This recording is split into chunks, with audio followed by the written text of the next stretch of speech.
Ahoy there, NGS fans.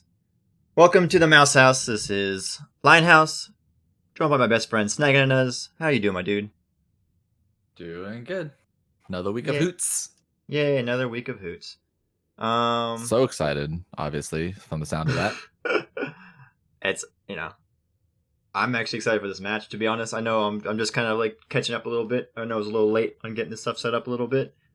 Real quick, map bans. Caffeinated Knights won the coin toss. Map bans on the side of Badgers, Altaric Pass, and Hanamura Temple. The Knights banned Dragonshire and Towers of Doom. And the Badgers opted to go to Battlefield of Eternity for match number 1. Actually, I should go to the standings now that I'm thinking about it, because we have, the Knights are number 5th place right now with 4 points, and the Badgers are in 8th with 2. But I believe the Badgers had a bye last week, which is also So they won their first series 2-1, and it looks like the Knights. Did they get a domination or did they win both? I wish this thing would tell me sometimes. It should tell you the maps and stuff. If they've gotten and they have 4 maps, then that's a domination, or 2 maps. Well, it's either 2-1 wins or a domination and a 1-2 loss. Correct. Yeah. Those are the options. Those are the options. Somehow, early on in the season, though, it's still pretty early. Like, I'm just gonna say shrug. It's still early. Yeah. We'll see how these teams shake out in the end. Anything you're actually looking for tonight's match, Snack? I mean, we've already gone over the map. Yeah, we did. So we know we're going to BOE. I'm hoping to see some,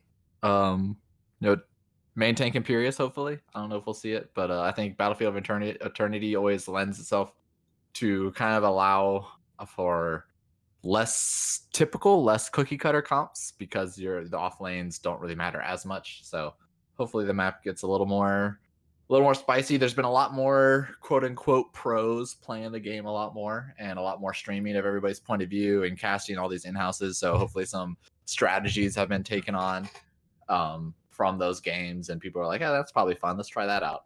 And see how it goes. So hopefully it gets a little bit more outside the cookie cutter. But it is the first week of D.Va and Gazlo, so I'm sure we're probably gonna see some D.Va. I think she's got some hotness going on now. Yeah, I really hope we see at least one of the two. I love me some D.Va, I think you know that, but I'm happy to see one of the two. That being said, I don't know if I actually mentioned this is a Division A East matchup between the Careless Badgers and the Caffeinated Knights. I recognize a good amount of people from both these teams, and so I expect this to be a really good game.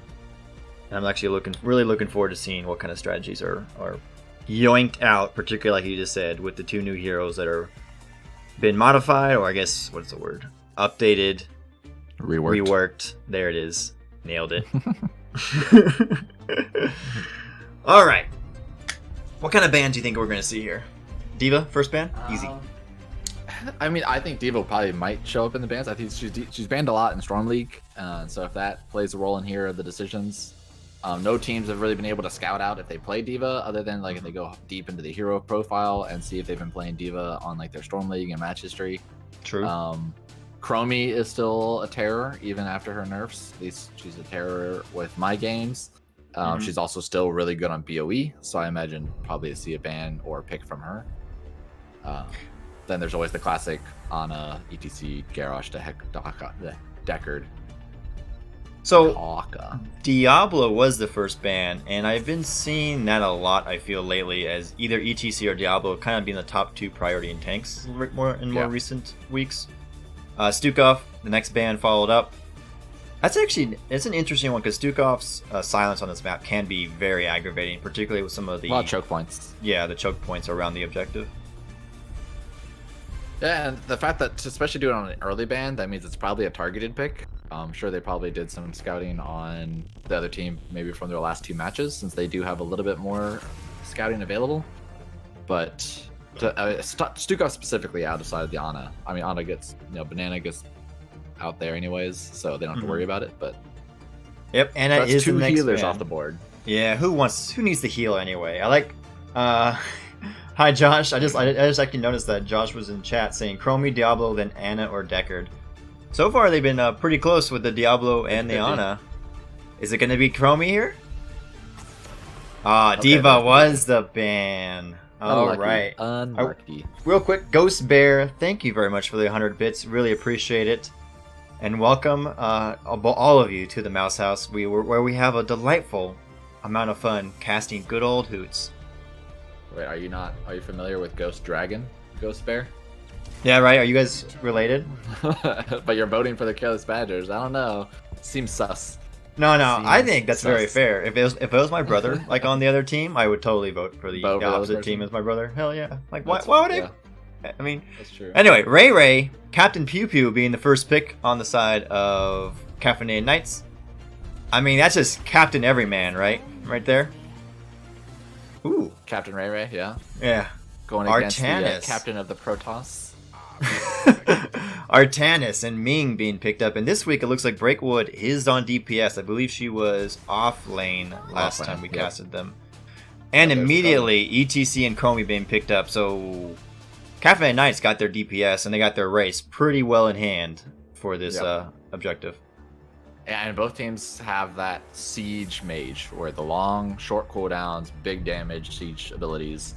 So it's really going to come down to the setup and who can kind of time their abilities with the burst or the follow-up the better.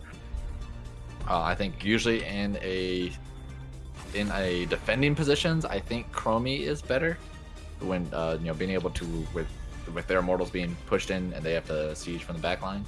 Mm-hmm. But Li Ming always has that possibility of resets, which is what gives her power. Banning out the Urel. She's still one of like the top offlaners, right? Yeah, she's still like top she 2. fits in everything. She fits in every comp. I mean, I don't think there's a comp where you're like, no, I don't really want Urel here. She's just always gonna fit in. She still does so much damage to those backliners that she can stay so sticky on top of. Now, Johanna being banned is an interesting one because I feel like she's dropped out of the meta quite a bit. Now, to be fair, especially Diablo has already been banned. And ETC was picked up, so maybe they felt that was the most problematic tank left. Yeah, I think that's probably what they were deciding on. I guess they're not worried about Garrosh. They have an ETC, so they're probably not worried about Garrosh. But Mei is also a thing, which can be pretty annoying for ETC. Actually, it kind of goes back and forth. Mei versus. I was kind of thinking Uther would have been spicy with the cleanse for Chromie, and then kind of double cleanse as well for. Dance party and stuns and everything, but it is a Mei and it is an Anduin. I actually love Anduin nowadays. I think he's actually. I know people disagree, but I actually think he's like a top 4 support right now. I mean, top 4 is reaching. I think he's basically. I think he's better than Deckard right now. Oh, okay. How about that? All right. Okay. I think Deckard's nerfs, and also I think Deckard's kind of more solved, and I feel people have a little bit harder time playing around Anduin, particularly late game with if they go Wave of Light build. Is it Wave of Light? What's it called? Yeah. So interesting. I actually really like the stun effect. There's no hard CC from Careless Badgers. Mm-hmm. There's a root.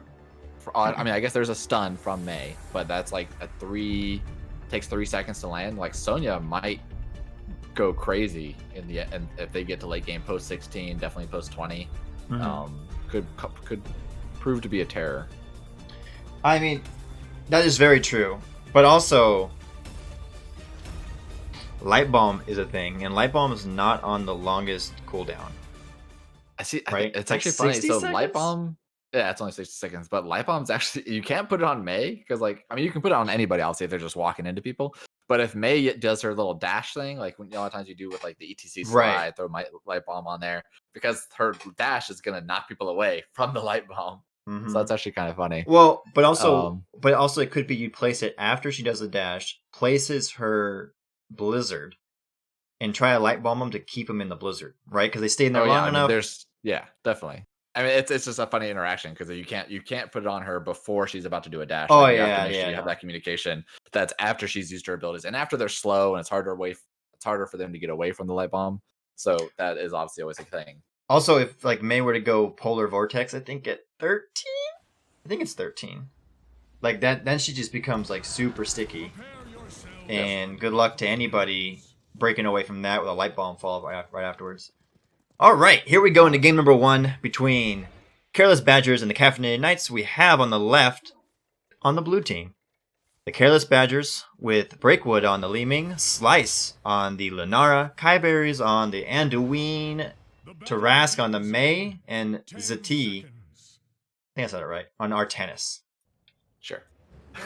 On the red team, we got the Caffeinated Knights, Harborim on the Decker, Ghost Dragon on that Chromie, Static on the Rainer, Osmanthus on the ETC, and Arc on the Sonya. Red team is much easier to say.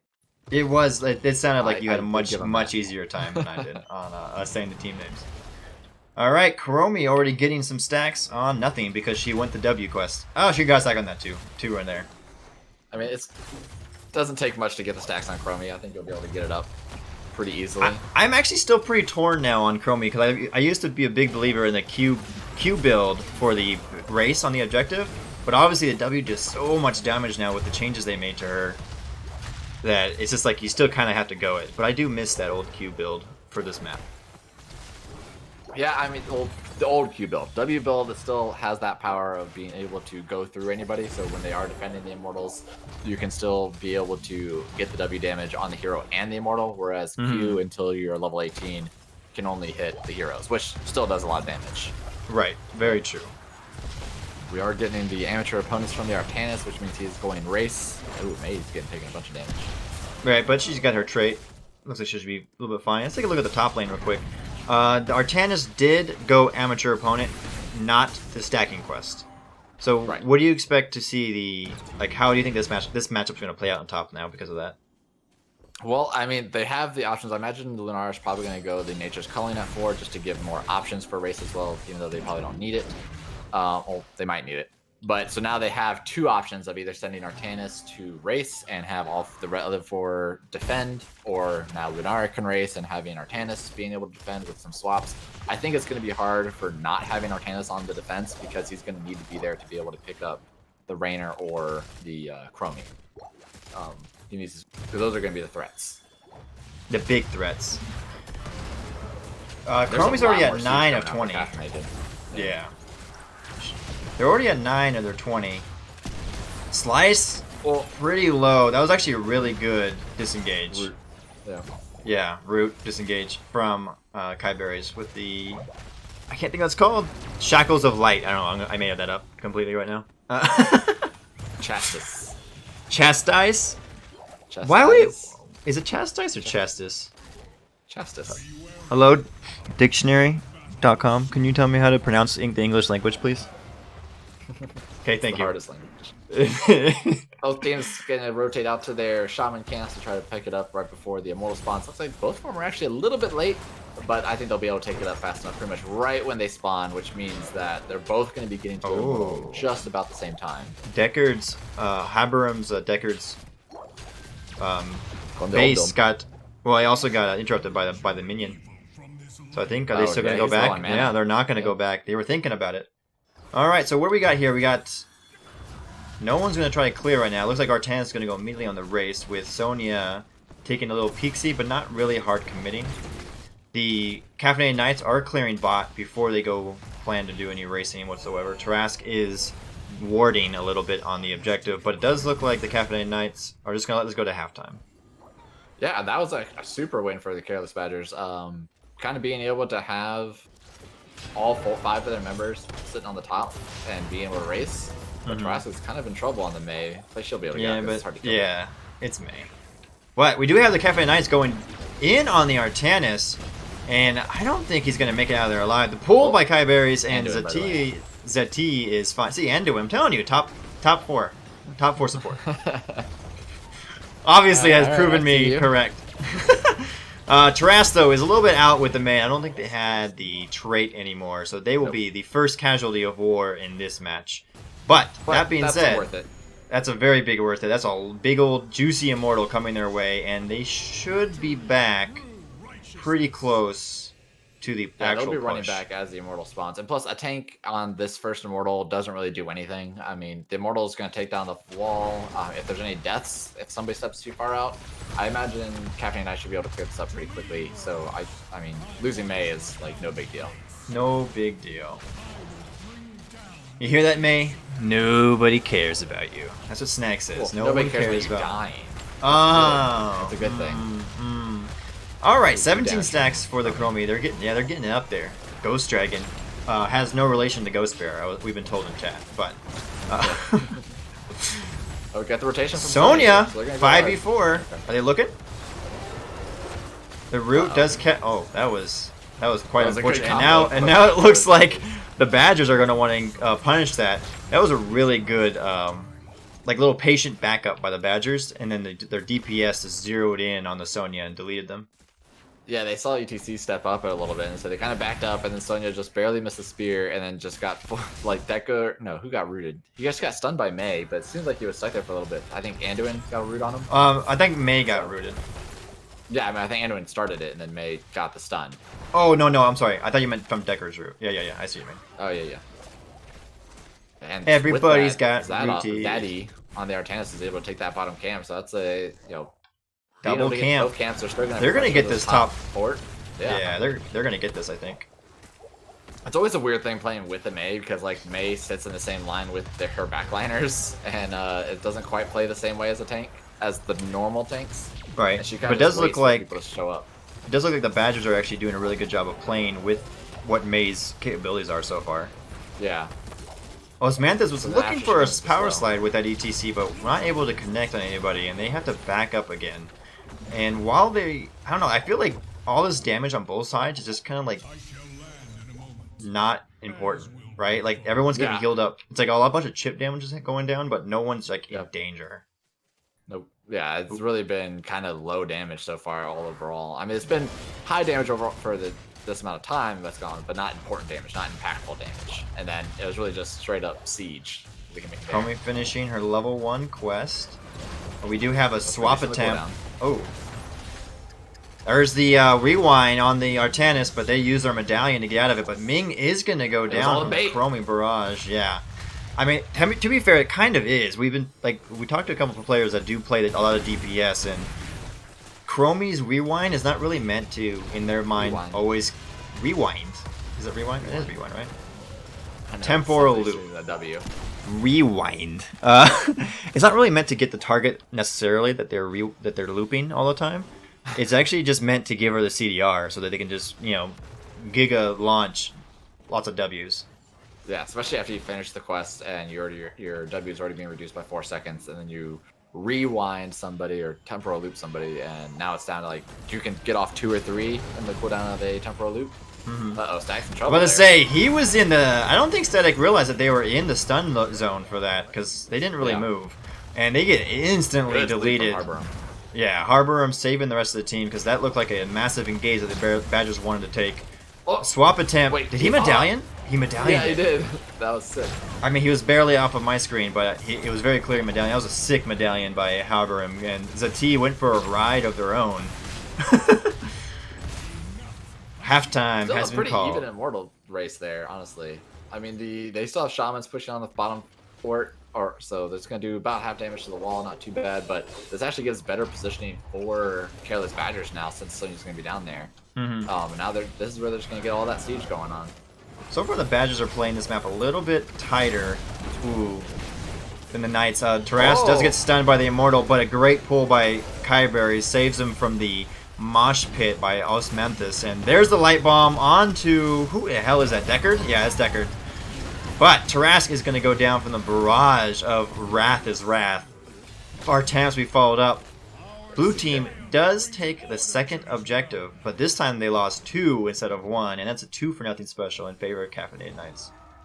I think this should still give them a fort for Careless Badgers. So I think with the siege that the Leeming's doing, especially with the Seeker damage, the Nature's Culling from Lunara, and she actually went with the splitting auto attacks at 7. So that means anytime she uses her Nexus Blossom, she's getting 4 auto attacks that are going out. So it's more likely that she's hitting the building and the other members to kind of get some of that triple damage and siege damage going on. Well, they are going to take care of the well. And they are going to get this fort as well. Got him. So, I mean, more kills for Caffeinated Knights, but, like, more structures for Careless Badgers. And in the end, that's what matters here. Yep, Ghost Dragon. Ooh, double stunned. And dead. Wow, that was really well executed by the whole of the Badgers. There was a slow then root, right, by Kyberries, and the Tarrasque's Blizzard stun went off. And both Slice and Breakwood just pumped everything they had in that Chromie. Why can't we get that kind of education in Storm League solo queue? I don't understand. Well, of like following up on abilities, who does that? Nobody does that. Right. It's overrated. What were you saying though about the Mei? I was just looking at. I don't think we've seen Mei's ultimate yet, so it's just. Oh no, we have not. The Avalanche. It is Avalanche. Well, you know, they're probably looking for the sick Avalanche. Actually, I don't know. There hasn't really been a need for a disengage or anything yet. No. I mean, you can always be the engage. And there's lots of choke points here. So if Mei comes in through the backside, like through one of the vents behind him, then comes in with the 6th slide with Avalanche follow up. There's always a lot of potential for that. But yeah, I think more often than not, you can Avalanche as kind of that splitting the team type deal. Yeah, I kind of have a sense though. I kind of get the feel, but by watching how the Badgers are playing this particular match, that Avalanche is there purely as disengage.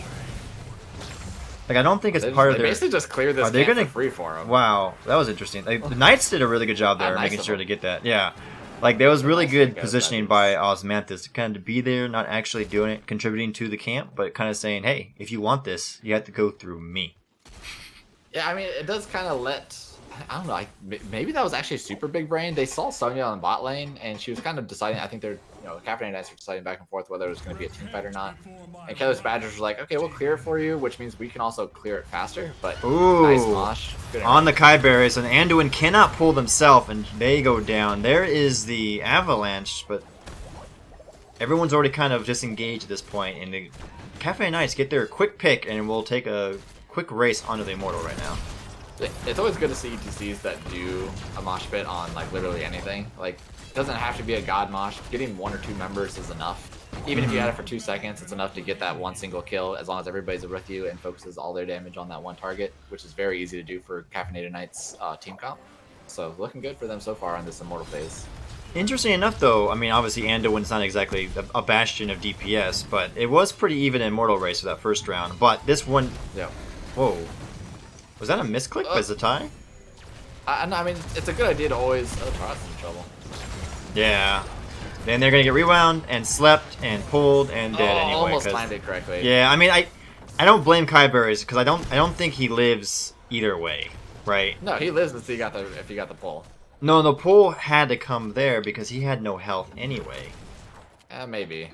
That's fair. I don't think Mei survives that regardless of when that pull happens.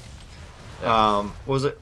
Oh, it was pretty close at the halfway point, but then the Caffeinated Knights just blasted that Immortal down, and they're gonna get their first fort of the game, I believe.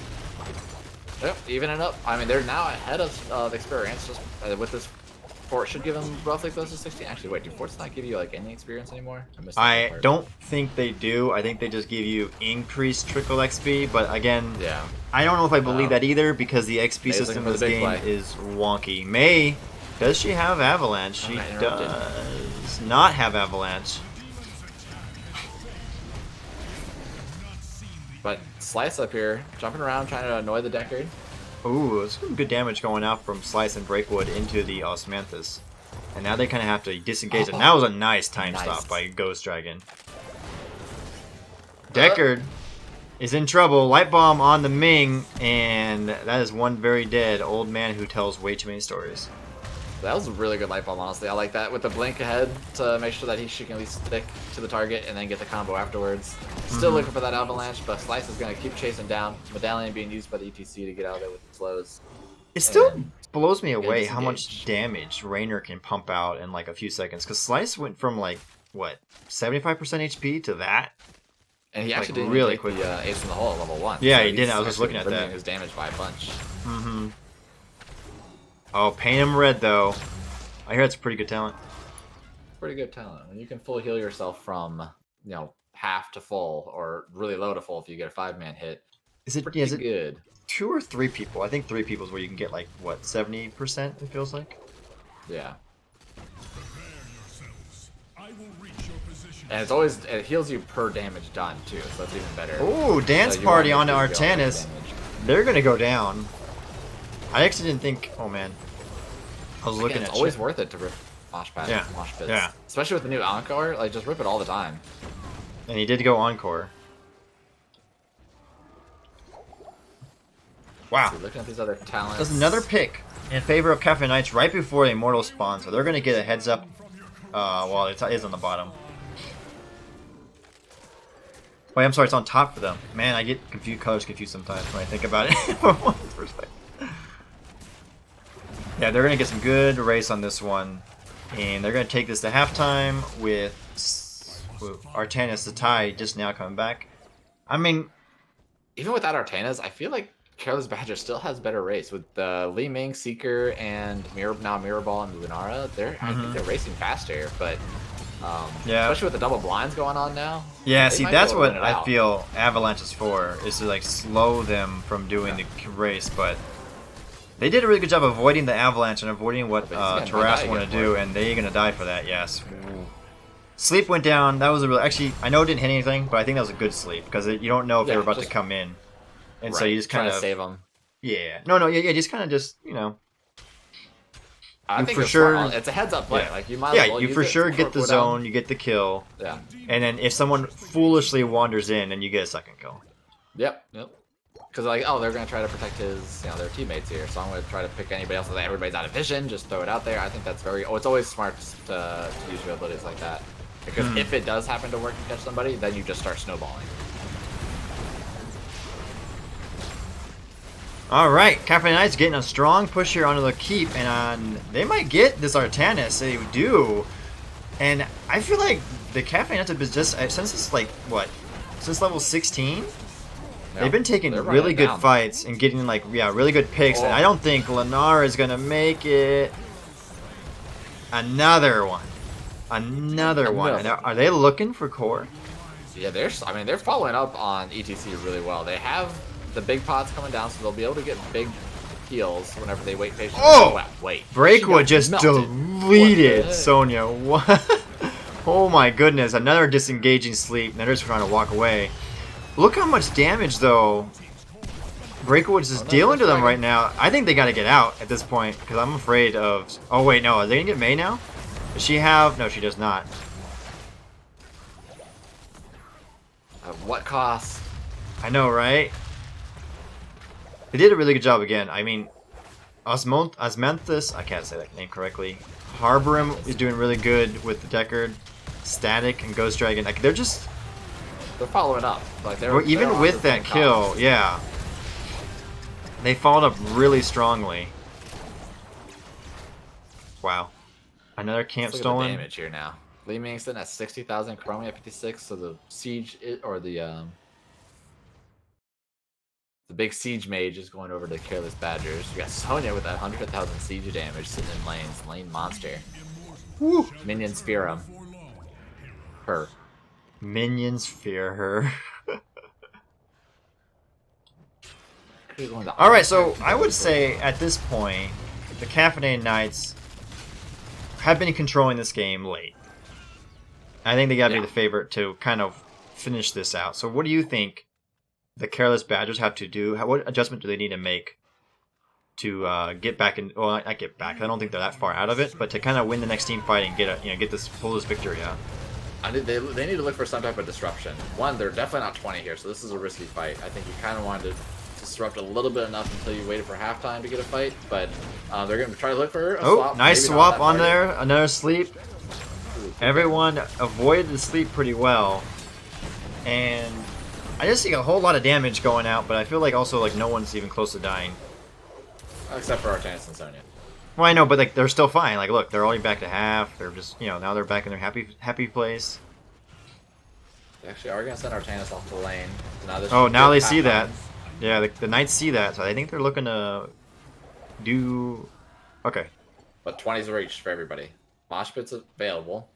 Every ultimate for Careless Badge is available. Here we go. This is kind of like the team fight. I think this is the battle. I feel for the, at least for the Badger side, they have to win this Immortal. I feel.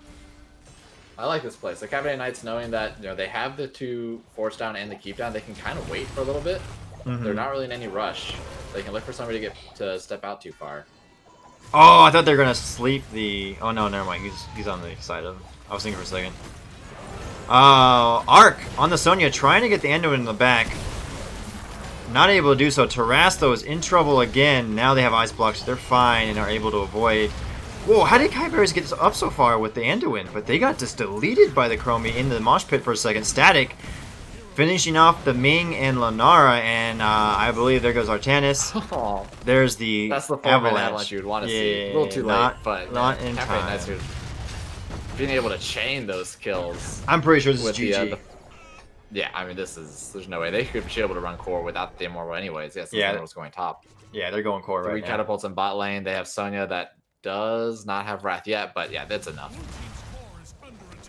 Yeah, I mean, Taras is probably going to die trying to save this core right here, because you got to do something, or you got to slow him down, or it's GG no matter what. Caffeinated Knights looked really good late the second half of this game. Yeah, I said that. Once Sonya got past 16, there's nothing on Careless Badgers to stop them. No CC, I mean, Caffeinated Knights, and they were being very cautious with who was stepping up. ETC slides, followed up with the Chromie, did really good. And that second half of that match, too, just basically stayed dominating. All right, that was game number 1. We will await to hear from the teams for game number 2. But I'm excited because, 17 kills to 5. Caffeinated Knights look really good. They look really good. Yep. I'm kind of curious what adjustments the Badgers are going to have to make to get back in it, because they kind of seemed a little potentially outmatched the second half, but that could also be 100% comp related. Yeah, I mean, I think the only problem there was not having enough CC, enough easy to use CC. Like Mei is good, she's good peel, she's good disruption, but she's not hard CC, right? Like you can't follow up on a Mei that consistently, I guess, because her stun's not hitting that often. Yeah, and you did bring that up in draft. You thought Sonya was a great pick because of the lack of CC, and it did look like she kind of ran wild the second half of that game. Yeah, I mean, honestly, the ETC and the Chromie did really good follow-up, and Rainer's Rainer doing, pew-pew things, and he's just always there doing Rainer things.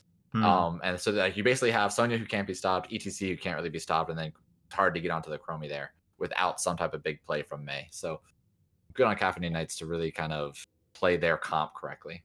Yeah. Or the way they wanted to play. With that, we are going to take a quick break, and we'll be back for game number 2.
Oh, there was a hydrate.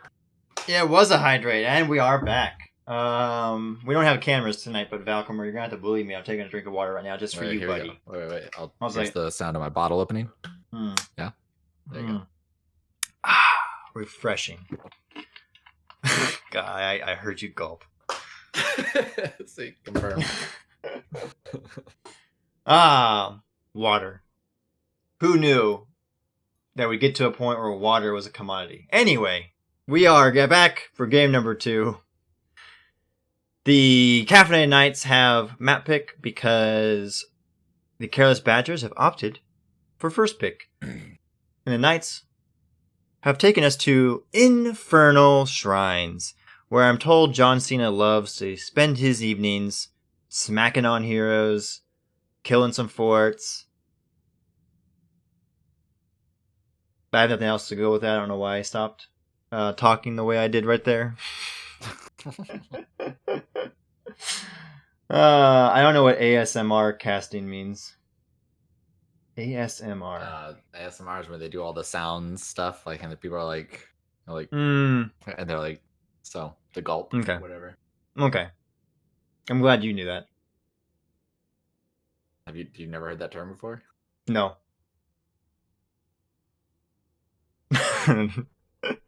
I just no. I don't. I'm not a sound person very well. I mean, I had to get help. I had massive help to get my sound settings correct for OBS, and even then, it's still not 100% correct because, you know, I'm pretty stupid when it comes to sound. That being said, What are they doing? Why are they taking so long? Getting that free extra last minute scouting. Right? Okay, they are ready. I was going to ask you, Snag, how's Mika doing this evening? She is sleeping on her bed to the left of me. Aw, what a good girl. She was hanging out on the couch all evening while we were downstairs watching TV.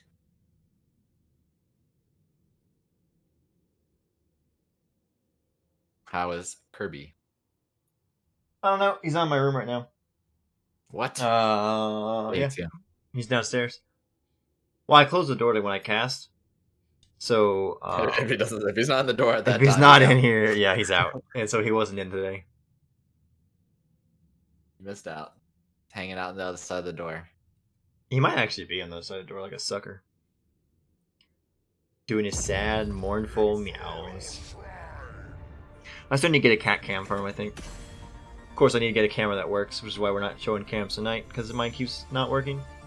Unlucky. Super unlucky. Anyway, Infernal Shrines, where everyone does in fact know your name. I assume. What? I don't know. I need to drink more. My house is over here hallucinating. Alright, what do you think is going to be banned in this mappy map? I mean, Diva has to get banned, right? She was banned. I know, but she was banned game 1. This is one of her good maps. Yeah, Stukov first ban again by the Careless Badgers. That's probably a targeted ban at this point. Then they also banned that. They also did they ban? I think they banned Stukov a lot last time we casted them then too, didn't they? I think Kyle did say something about they just don't like playing against Stukov. That's right. That might have been true, but you also retain that information better than me. I'm just here to be semi-entertaining and push buttons while you do all the hard analysis work. Yep. Diablo being banned again. So I will say that I do remember that one. That was banned out against them, against the Badgers last time. Every match except for one game, and then when the game they did not get banned, Tarask basically harassed the hell out of them and killed them. So that's probably a targeted ban. All right, now we have to just not get the Diva ban. She doesn't make it through. Frazier is the Punisher. First pick. If they have a Diva player, it is Diva. Yeah, that's unlucky. I was gonna say, is Frazier the Punisher, or would it be Woody? Like from Cheers, right? Like Cheers. What does Cheers have to do with Infernal Shrines? I said where everyone knows your name. Come on, keep up. Okay. I got you. Ray, Captain Pew Pew being banned out, Diva being banned out. I had to note that Gazlo has not been banned in either game and was not picked. Yeah, I don't expect it to. Has Gazlo not been doing pretty well in the in-houses, I thought? No, not really. Well, then never mind. Zool I again. retract my statement. Zool. They did this last time as well. Yep, Zool being picked up as Manthus back onto that ETC and Haberim on Ana Back to the this roots. time. Yep. The Root Classic ETC Ana, you got that Stun Lock combo. You can follow that up with any type of mage and get some quick kills there. Mm-hmm. This time picking up the Johanna before there is an option to ban it, since To be fair- Diablo and ETC are both banned. Joanna is actually pretty good in this map. I still think. Yeah, I mean she's still Johanna. Like she still does Johanna things. She's still a frontliner. That's hard to like. If you can't run past her, then she is just a wall tank, as the great Crosber would say. And so Yeah, but the great Crosber would be saying, "Why are you drafting Johanna? Well, you can go main tank Thrall. yeah, it's true. Just play double Is what he would support. say. Just play double support. Forehead. Easy peasy. Main tank Uther. Main tank anyone Well, I'm but an always a fan of actual Uther. tank. But it's harder to do double support into an early Ana. That is kind of sign. Ana a little does more of a death have a small ability that does hurt support. that is game breaking in this. And somehow has not been nerfed in the last 2,000 years. Deckard and Chromie have been banned out. I don't think they like the Chromie from game number 1. No, I wouldn't either. I like this. So we got Zool, Johanna, a little bit more harder CC this time. So there's something to deal with Sonya a little bit. You got Condemn for that Sonya Whirlwind. Mephisto's harder to jump on top of because if he gets stunned, he just teleports back to his location if he is using the Shade. However, I do like the Orphea. I think Orphea is really good into Zool because it's kind of like she gets close, you use her root on her, she dashes back away with her next Q, and then if you get close to her, she chomps your face and heals some more. So I think I like the Orphea and the Sonya a lot right now. It's gonna be hard to stay sticky to those guys, those people. Like a Those sticky ladies. wicket. They're all ladies actually. Ladies. ETC's got so many ladies with them tonight. Yeah, exactly, Josh. That's exactly right. Is this a tank? Exactly. Josh knows what's up. Tracer being picked up. I'm fascinated by that. Yeah, I'm very fascinated by that. Tracer? And be good. So Tracer's one of those ones where if Orphea, it's harder to hit the Q for Orphea on Tracer, so that means she doesn't get her dash. However, I think if she gets the chomp and auto attacks, it still does a lot of damage to Tracer. But now Tracer becomes that threat in that backline against the Ana and the Orphea to kind of disrupt the team fights a little bit more. Mephisto should do a lot. They're in and out. Tracer's in and out. Zool and Johanna are kind of being that front line. You have a cleanse from heal. I like the picks from Careless Badgers here. We all know that Rhaegar is certain Crow's favorite support too, because they can do everything. They can clear lanes, they can heal, they can cleanse, they can dance on their hindquarters. I mean, Rhaegar just does everything. I don't know why you'd pick any other support other than Rhaegar every single game. I mean, really, he's not wrong. he just puts every support to shame. I don't like he's S tier support, not even close, like S++. That being said, Greymane, if we're talking S++, Captain Everyman is Greymane. That's a for sure one, right? This dude can take camps. He can be ranged or melee. He can. Someone's a little salty. He can support. He can get rid of someone's health by 50%, or you could go the useless talent at 10. He can. Both talents are good. One's Anyways. much better. All right, game number 2. Careless Badgers looking to try to get this to game number 3 and not get swept in this series. We have Kyberries doing the hind corner dance on the Rhaegar because he's the best support in the game. Tarask on the Johanna, Breakwood on the Zool, Zati on the Mephisto, and Slice on the Tracer. And on the red team, Caffeinated Knights looking to close out the win. Harborim on that Ana, Ghost Dragon on the Orphea Arc on that Sonya once again, Static on the Greymane, and Asmunthus on the Cow. Moo. I was trying to think of something else. The Moo Cow. Yeah, The more country cowbell. Cow. He's a country cow right now. Oh. Slide on to Johanna. Does nothing, That as shield's expected. already gone. Yeah, but there's a root onto Arc, and they're not Counter gonna damage actually a lot get better. it. Yeah, like the Mephisto counter damage just got them all chunked pretty low, and that might be a sign of things to come. What's after S tier? No, it's S++. S++. So it goes. We So got it goes S, then a tier above that is S plus, then after that's S plus plus, and then I didn't hit the overlay because I'm an idiot. Thank you, all of you, for telling me. Nice. No, they weren't seeing anything. We were bad. T tours. All right, I'll hit the pop-ups again this time because I messed up. I'm giving it 20 minutes. It is a 30-second delay, so you'll see it soon enough.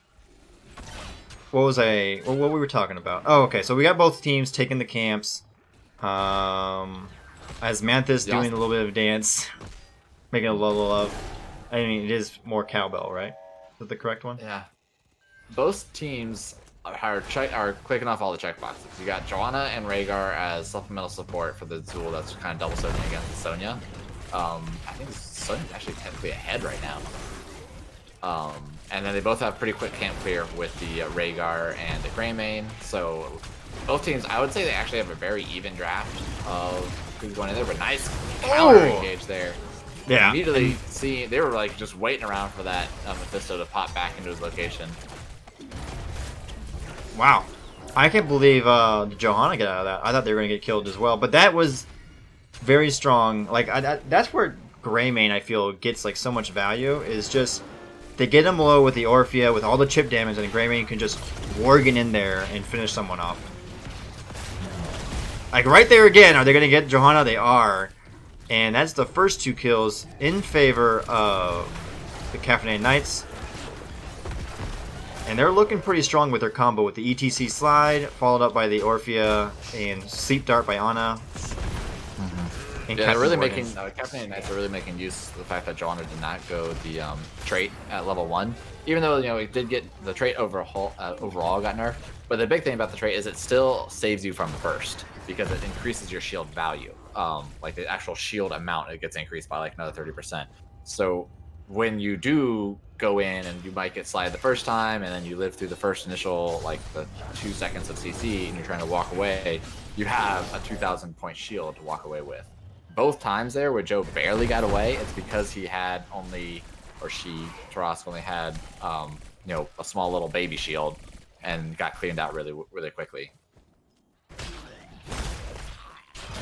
All right, first objective is up. Quickly, they have a small lead going on with the Caffeinated Knights, and they're looking to get a pick on the Tracer. Slice able to yeet their way out of there, not in time. I feel like the camp clear on the side, or the objective clear on the side of the Badgers is slightly better because of the Johanna and Mephisto and the Rhaegar. But I would say Caffeinated Knights definitely the better objective take because of the Greymane, Sonya, and Orphea. Definitely, yeah. Wow, there's a whole lot of damage going out there. Ghost Dragon, 75 HP. No, never in doubt. They're fine. Never in doubt. I like that really too. Once he came back into her Ana, then she just stood there and didn't really move too much when she wasn't in danger. I wish my teammates did that.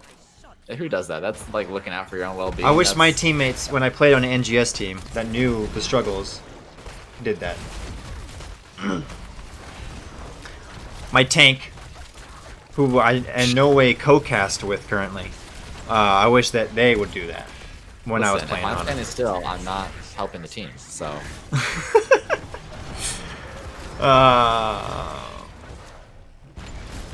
feel like the early objective phases are so like nothing, right? Like nothing's happening.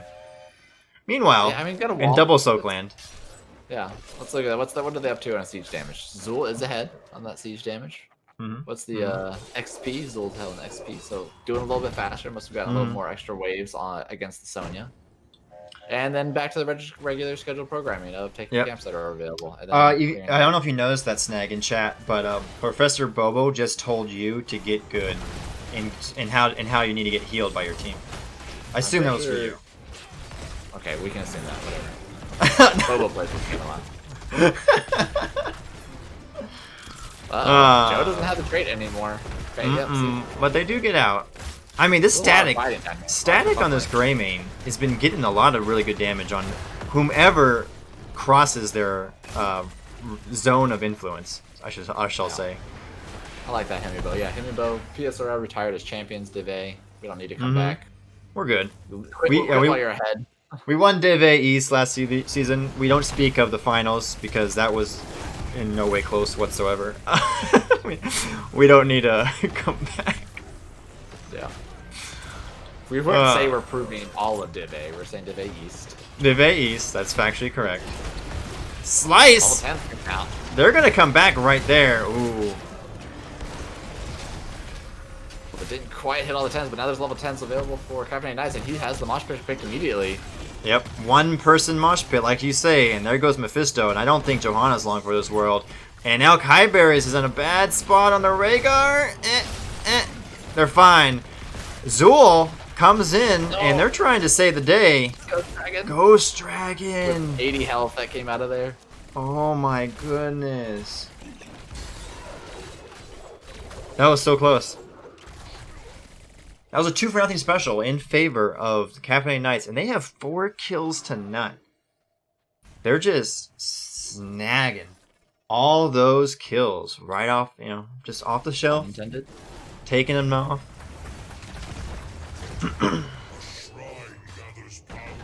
So, yeah, it's tough because like Joe, that's like the thing with in the meta of tanks now and kind of the meta that's been played right now. Like Joe just doesn't do enough to peel for her team. She's usually a wall, but we'll kind of need another wall there. If the line of scrimmage for some reason gets forced into a line behind her, then she's like, I can't help you. Here's a punish to try to slow them down a little bit, and that's about all they get. But Caffeinated Knights, the ETC Osmophus on that, he's really holding his slides only until after Joe has used her trait or after Mephisto has teleported in, and then they've kind of moved that line of scrimmage over to where Mephisto is coming back, and then there's a slide. So Caffeinated Knight's really showing that patience in these team fights. Oh, I need to put the 2-for-none special GIF into a pop-up. That's probably true. If someone knows how to do that, they're welcome to tell me. And you can make a little button on your stream deck. You can make buttons for like 2-for-1, 3-for-1, all that stuff, and then. Oh, then I need I just need somebody, an intrepid explorer, so to speak, to make me that image, and I'll put it on. There's a pop-up. Easy, right? I mean, I do know we have a 2-for-1 special, but it's also kind of large. And we haven't had many 2-for-1 specials so far, actually. Mopsio says only reason to pick Joe is Fallen, so I actually believe it. Honestly, if you're going against an Ana, I could see picking Joe, having a dive comp, and Joe with another tank that can dive or another melee. I feel like, yeah, I feel like Johanna's good for one thing right now. Offlane Johanna. Yeah. Oh, there is sleep everything. Oh my goodness, the grenade negated Ancestral. And that is why Ana is broken. Yeah, I mean, she's fun, right? I mean, it's totally fun to use a whole ultimate to do nothing. Fun. By a regular 15-second ability. Mm-hmm. That's true, Himmy boy. That's actually correct. Bobo doesn't stream anymore. So can he really flame? Does he really have... I just realized that we have Crowd Surfer ETC. I have not seen somebody pick that talent in a long time. In a long time. I think I only pick that talent when I'm going against the Stitches, and I think I'm going to get hooked a lot. You don't pick it when you're against a Kel'Thuzad, when you get chained a lot, because you still don't know the length of a Kel'Thuzad chain? That doesn't help with that. It allows you to go through walls. Yeah, but then the wall prevents you from being sucked away. It does help with that. What are you talking about? Yeah, I guess if you're being chained, you would dive past your own wall somehow. You'd have to be near a wall. I mean, yeah, I guess it can help with chains. Yeah, it can. Like right here. Look at this wall right here for this objective. You don't think that's skinny enough to do that? Actually, I don't think you can go through that wall. This one? I mean, you can go through like the small little ones. The circle one? U-shaped ones? Yeah, the U-shaped one. That's what I'm talking about. Yeah, that would technically help. Anyway, the match is still going on. Caffeinated Knights yeah, they've been pretty strong though on this map. They've won both objectives. Is it 2 or 3? It's been 2 so far. However, they're not ahead in XP. That'd be the Badgers, and I do believe partly has to do with the fact that Zool exists. Yeah, Zul sitting there with almost getting close to double Sonya. Just gonna be running between lanes. Hopefully they can use that nice little unstoppable there, but big combo. Oh! Yeah, the Shade being able to get them out, but the nice crushing jaws right where they knew they were going to come back. Mephisto does not make it back at all in the end. They die, and so will Zul right here. That is a 2-for-0 special. And we haven't had any 2-for-1s, but we've had 2-for-0. Have we had 3-for-0? I don't know, but Caffeinated Knights have been just like their CC combo execution has just been like crisp, right? Yeah, I think they're patient. I'm really happy with how I've been seeing Osmanthus play his ETC. Not like you're only going against a Joe. Like he's not. These are the type of games as a tank player on ETC where I'm like it's Chef Kiss, because like you don't have to do anything on ETC here because you're not afraid of anything. Like Mephisto's not going to do anything to you. Tracer's not going to do anything to you. All you have to do is wait for them to use their abilities, and then you slide in, or you slide the Tracer that's going for your backline, or you just walk up to Mephisto after they've used Shade, and then you slide the Mephisto. Like those are the perfect ETC moments, and Osmothus is doing really good of waiting for those moments, not being over greedy, and allowing his team to kind of do what they need to do. They can protect themselves. All right, they've now taken the XP lead as well. I mean, when you get 7 kills to nothing, you eventually, in theory, can take the XP lead. I think in this game, right? Yeah, but not I know much. It's still Zul. I mean, you can still, it can still come down to a late game team fight. Like the next Punisher after this one is going to be top. I mean, if Careless Badgers doesn't die, or I mean, honestly, they can lose the keep here. Like this can still come down to a level 20 fight on that top shrine where the fort is down, and Careless Badgers can come back and win it. So I'm not going to count them out yet. So Blizzard, please, your XP changes, please. I know it's been like a year now. Like this is ridiculous. Please, Blizzard. Yeah. I know you have like three devs working on this game right now, but can one of them look at the XP? I mean, look at this. So basically, because of this soaking by the Zul and the lane pressure, you now have 4 members. They're not even going to push with this fort because Orphea had to be off in the lane, Sonya had to be off in the lane. So this is but they're going to get top 4. Yeah, I mean, that was kind of dead anyways. But like, you're not going to lose a keep. You're not. I mean, I would trade that fort for a keep. Definitely. I'm sorry. Oh, the Sonya though might be in trouble, but the rest of the team did not go that route. They use Medallion to get out. Bobo. He says you could say the Caffeinated Knights are a slow drip over fine grounds. Dang, that was clean. I like it. That was good. That's why I had to repeat it. I had to get that on air. I'm not witty enough. I don't know if you heard. They want you to soak. Like that's. I think that's what I'm saying though. Snag is like Zul has that much soaking, but it's 7 kills to nothing. Now 3 forts down, and they barely have an XP lead. And their lanes are all pushed out. Ooh, that was a nice little medallion by the Mephisto. They were able to finally get out. Breakwood is really low on that Zul. And they end up going down. But everyone is so low on the side of the Caffeinated Knights, but no one is dying. Johanna goes down as well. And I don't know, is Greymane going to get out? I don't think the Mephisto. All over the place. Yeah, like Tracer's looking for the Ana, not able to get it. Slice will now go down. I'm pretty sure Kyberries is probably going to go down here, right? I don't think they can get out. Yeah. I know they got Wolf form. Yeah. Oh, I thought it was a fight. That was definitely way better. That was a 3-for-0 for Caffeinated Knights. Man, they are just not letting up. They are not giving Careless Badgers any like little participation prize, getting 1 kill here there. Come on, man. But Static just taking that camp with the Greymane, as Greymane is wont to do, and Sonya. Like they just have so many good camp takers too, right? Like they literally just have 2 Knights is going for that flawless. Oh, is flawless? Yeah. My flawless. Yeah, I don't know what that voice was, but okay. It's my flawless. I mean, that's what I assume when I see the picture, the one we have, right? Yeah. She got her hands in her head, and she's like, my flawless. Yep, that's how it is.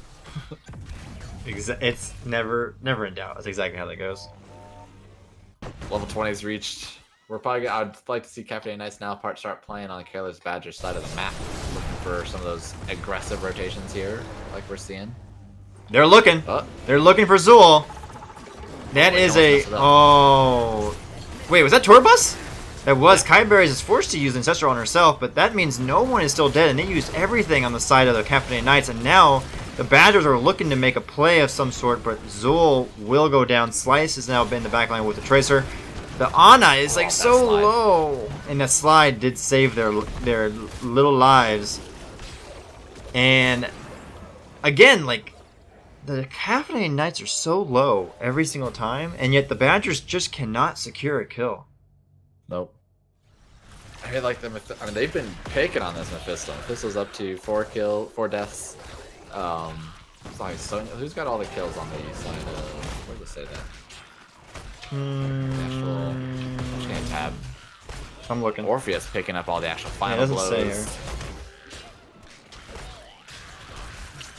But with level 20s here, I mean, level 20s should be reached by Careless Badgers here, so they'll have a good defense. I think they probably will lose keep unless there's a big fight. I mean, there's still, again, there'll still be a big fight, so Careless Badgers are not out of it. They're going to be able to bait it over with Joe, drag it up to the top keep to kind of get people away from it. They probably will lose bot keep, but as they're, they don't. It could play out well. I mean, a pick here could be the game. Maybe 2 picks. Yeah. Yeah, Josh. I mean, basically, it is a lot of AoE damage, and it's up to Tracer to finish it up. Yeah, so drag it up to top or to mid, and try to clear it up there. Okay, unlucky. John now they just have to evade the ETC. Uh-oh. There it is. Like, Johanna got frozen in, and ETC saw that and took a chance. Zul drops their ult. Everybody, it's an ult party right now. Dance party's going off. They tour bus into there. Big old crushing jaws. The Greymane just 1v1 the Tracer in the backline like it ain't no thing. 3 down for 1. 3 for 1 special. Mephisto's probably going to go down here as a 4. But this is GG. 5. Alright. Full on team wipe. Caffeinated Knights take this series 2-0 and get a domination over the Careless Badgers. But the Careless Badgers did mess up the Flawless. So. Yeah, that's a victory in itself. So who ruined the Flawless on the side of as a ETC? ETC right? died for the 3-man tour bus. Yeah, you know, no, as Manthus, that was not worth it. Not worth it. Kick him out. He's no longer MVP. Obviously not worth it. Obviously not worth it because you died and you had to have no one die. Which one was the captain? Was it Ark? Harabim was the one that showed up. Okay. I can't whisper them through here. It's so annoying.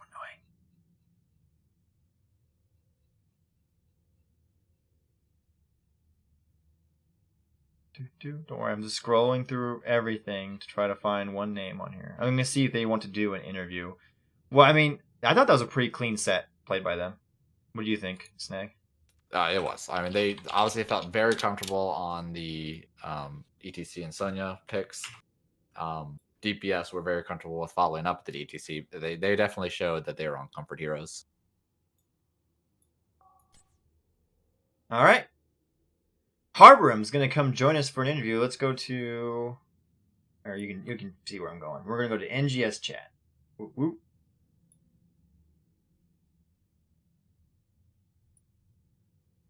I think they're always in lobby 5. I like lobby 5. It's at the bottom of all the lobbies. Just like us. Exactly. I'm sorry, what? Hi, everybody. Oh, hey. Are we doing Bronze 5 bros? Bottom of the barrel here. That's what we are. We gotta get to our spot. Harborim and Arkcloth, I guess Ark in game. Welcome. Congratulations on your victory. How did that feel overall? It looked like a pretty clean set for your team. Yeah, I think we were anticipating this to be a really tough matchup, and I think the other team played pretty well, especially I think especially in what was the first map? BOE. But I'm happy that we ended up winning so cleanly. Yeah, we don't usually play BOE, but that felt clean, not quite as clean as game 2, but that was pretty good. Yeah, you started running it down in the late game there after you got 16 started stacking, or Sonya started stacking up with the talents, and kind of just became a terror. And you guys looked like you clicked with the ETC slides and DPS combos and all that. Yeah. Is ETC a favorite for you guys? Well, I think ETC is probably the strongest tank in general, just because what he has in his kit, the amount of peels, the amount of setups he can bring, and the amount of disruption he has, he's just, I think, always worth a first pick, first ban. Yeah, I think I would definitely agree. Or I mean, not always. There may be other things, but if you have nothing else to ban, ETC is worth banning. Yeah. What are your guys' least favorite thing about playing on BOE? Huh. We just haven't played it much is the big thing. The least favorite thing. I don't know if I got a least favorite thing. Like, what about that map being different from the others that you dislike the most? Sure.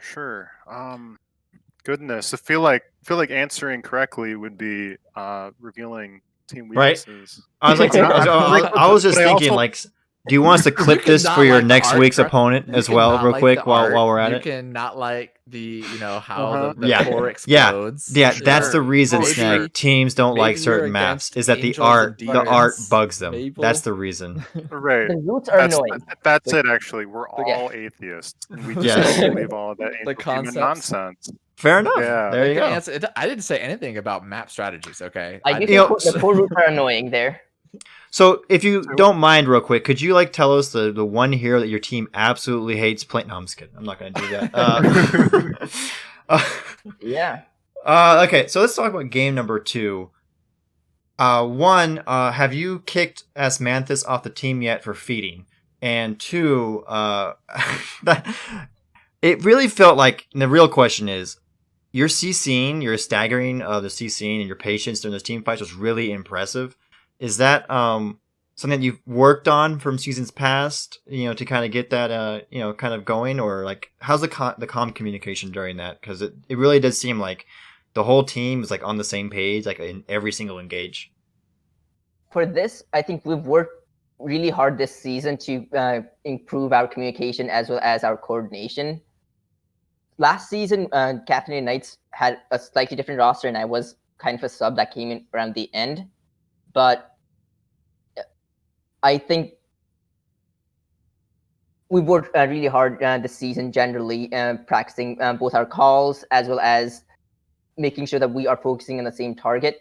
Doesn't always happen, but we try to do so all the time at least. Yeah. Piggybacking on that, I think we're just very, very well drilled. We know we understand one another. We listen to one another. We respond well to one another in comms. So it's becoming muscle memory and less like I don't know what I mean exactly, but less mechanical. Things are just moving very smoothly right now. Good shot calling. Paying attention for that sort of stuff. Good follow ups. Who is your shot caller? We have 2 shot callers. Osmanthus will do the fights and the micro. I'll say, and then as the game adjusts into the mid game, like let's say level 10, level 13, the meta calls, or excuse me, the macro calls, will start coming out of static. And that relieves some mental pressure from Osmanthus, who's micro's hard enough hard enough as it is, and so that he can focus on his responsibilities a little better, and then someone else is shouldering the grander scheme of movement around the map. Yeah, we've seen that a couple times, or heard about that. Yeah. Well, I was gonna say, like, I think we did that too when we had our team, right? Like, we have usually the tank is the team fight and the micro, but then you have a macro shot caller, whoever that may be, and it helps spread the love, so to speak. Yeah, because not everybody can be looking at everything all the time. It's just gonna help some brain power to spread the love.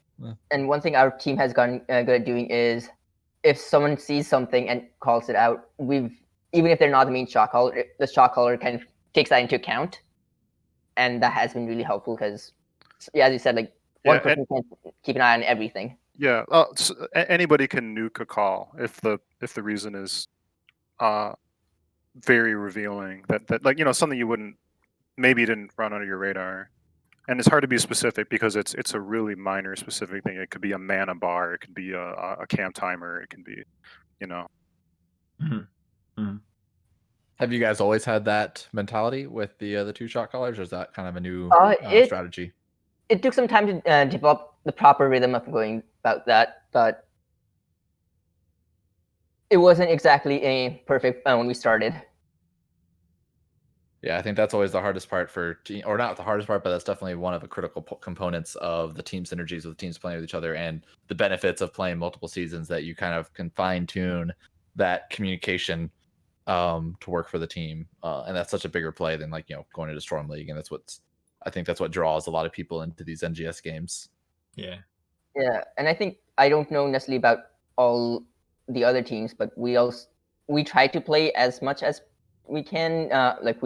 We haven't done some of the side tournaments, but we've been doing Heroes Lounge as well as NGS, so we're getting a lot more practice just being in a competitive setting, which I think is a big part of how a match ends up turning out. Like as you said, Storm League is not the same thing as a competitive match. Yeah, it's definitely a different mentality. You got anything else, Linehouse? No, you have one more question? Or are you good? Yeah, I was gonna say, just this is the beginning of the season, or second. Oh, what? How many? 3 weeks? 2 weeks in? How many weeks in are we? We're 30 weeks into the season. Oh, okay, 30, good. yeah, 30 it's been a weeks long in. We got another 60 weeks to go. So with that, are there any teams in this division that you guys have maybe scouted out or seen games of so far that you are Snag with all the revealing? Hey, could you also tell us real quick? You can be worried about a team. How is that revealing anything? I don't know what's revealing, but I can tell you what kind of underwear Ark's wearing right now. Yeah, actually, could you? That'd be very helpful for the rest of this. That will help our viewers out. So. Ark, that was Calvin and Hobbes, right? Nice. Of course. Nice. Yeah. All right. Yeah. See, there you go. I mean, that is the best comic of all time, so that's a good choice in underwear. Like, why would we wear anything else? The respect another team can give of saying, "Hey, we might be coming for you." Or sure. Well, whatever. There was I'm blanking on his name, but we 4 of us played some Storm League recently, and we queued up with a really great. I think it was a mage player that and had several good Storm League games together. And then we found out that he plays on another A East team, and we thought, oh my goodness, well, we'll see you in a few weeks. Forgive me if you're watching. I forget your name, but yeah. Yeah, invite him to our Discord and like, oh yeah, we're playing NGS Div A East. I'm like, oh, we're in Div A East, so that was fun. Nice. That's always been the fun part when you run into people like that randomly in Storm League. But overall, go ahead, Howard. I'll say one last thing. A major team we were scouting and looking at playing was Careless Badgers, because they are also in the Heroes Lounge league that we're in, even in the same div, and they've been cleaning house in the regular season. And so I'm thinking, oh my god, well, these guys are they're worth paying attention to. They're worth scouting out, because they were doing a really good job over there on that other league. And there weren't very many matches being played in NGS so far. So there's more data over there than here. And so I was really anticipating a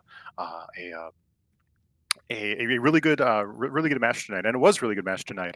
We were just I think I was personally kind of shaken by how many wins they had put up over there. But I'm glad it came out 2-0 for us tonight.